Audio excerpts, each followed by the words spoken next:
akkam jirtan ordoftoota maatii Gullallee Wood oduulee waqtaawaa ijoo dubbii Oromoo biyya keessaaf alaa yeroon isin biraan gaa tureef gaa jirudha.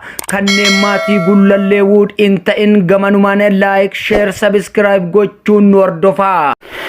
Oduu adda Kolonel Gammachuu ayyaana addatti mana dukkanaa keessatti hidhamuu dhageenye odeessi gamasii arganne ni addeessa.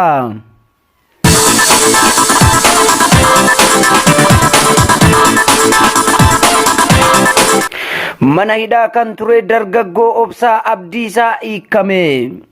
Obsaa Abdiisaa yeroo dheeraan booda arraan majjii 2021 mana hidhaa irraa hiikamuu ilmaan Oromoo siyaasaan hidhaman keessaa tokko kan ta'e dargaggoon Obsaa Abdiisaa badii malee mana hiraarsaa akka ture gabaasaan keenya ni ibsine. Amma mana hidhaa irraa hiikamuu dargaggoo kana nu mirkaneessanii jiru.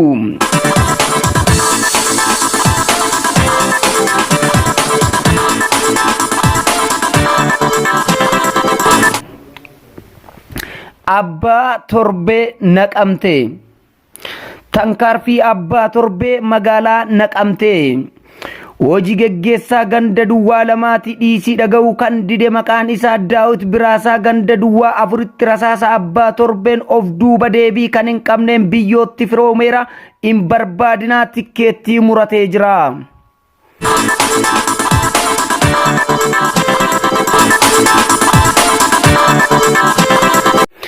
Amma oduu bal'inaa ergaa miseensa poolisii Oromiyaa dhiisee bahe tokko PP lixa Oromiyaatti nu erganii waraana bilisummaa Oromoo rukutaa nuun jedhanii afur taanee saba keenyatti hin dhukaasnu jennee waraana dhiifnee baane. Afur keessaa nama lama nu jalaa qaban. Saba keenyaaf hin dhukaafna malee tasuma itti hin dhukaasnu. Qeerroon tokko kan harka keenyatti du'e irra lubbuun keenya dursee aabaatu jennee ofitti murteessinee baane. Ilmaan Oromoo waraana keessa jiraniif dhaamsaan qaba. Saba keetiif dhukaasi malee saba keetitti hin dhukaasin. Sirna darbaa jiru waliin saba kee hin miidhin. Waamichi obbolummaa milishoota gandaatiif ammajjii 2021.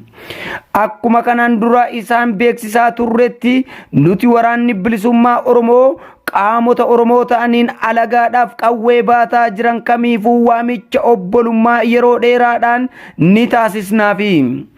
Haaluma kanaan dhiyeenya kana biltsiginnaan milishoota ganda bakkoota garagaraatti maqaa leenjii jedhuun torbee tokkoof walitti qabaa turuu isin yaadachiifne. Kanaan wal qabatee aanaa gumii Eldalloo milishoota dhiyeenya leenjifamtee kan gara Suudaaniitti erguuf irratti walii galame jira. Sababni isaanii poolisoonni humna addaa yoo nurraa fe'aman milishoonni nu eeguuf dandeettii hin qabdu waan jedhaniifi. Kun ergaan immoo kaabinoota jechuu kooti. Kanaan milishoonni keenya lola isaan irraa hin barbaachifne deemtanii hin dhuminaa gara keenyatti koottaa saba keessaniif lolla isiniin jechuu barbaanna.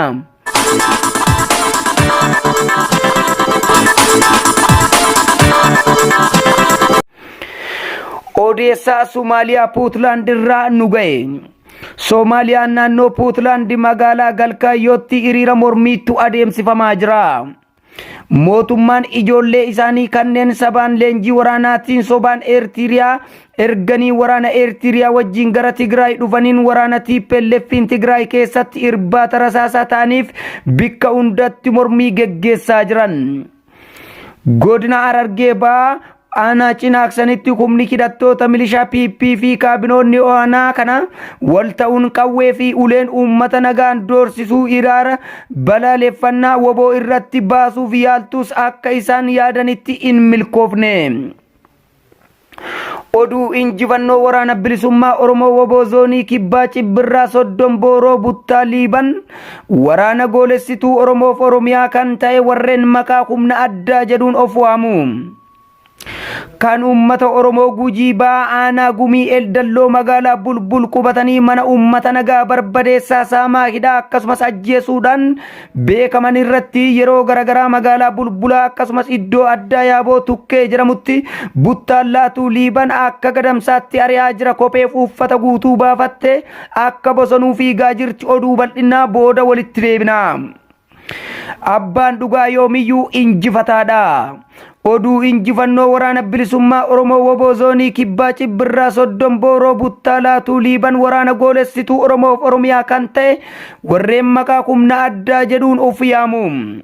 Kan ummata Oromoo Gujii Aanaa Gumii Eldalloo magaalaa Bulbulaa qubataniin mana ummata nagaa barbadeessaa saamaa hidhaa akkasumas ajjeesuudhaan beekaman irratti yeroo garagaraa magaalaa Bulbulaa akkasumas iddoo addaa Yaaboo Tukkee jedhamutti Buttaalaatuu Liiban akka gadamsaatti ari'aa jira. Kophee uffata guutuu baafatte akka bosonuu fiigaa jirti.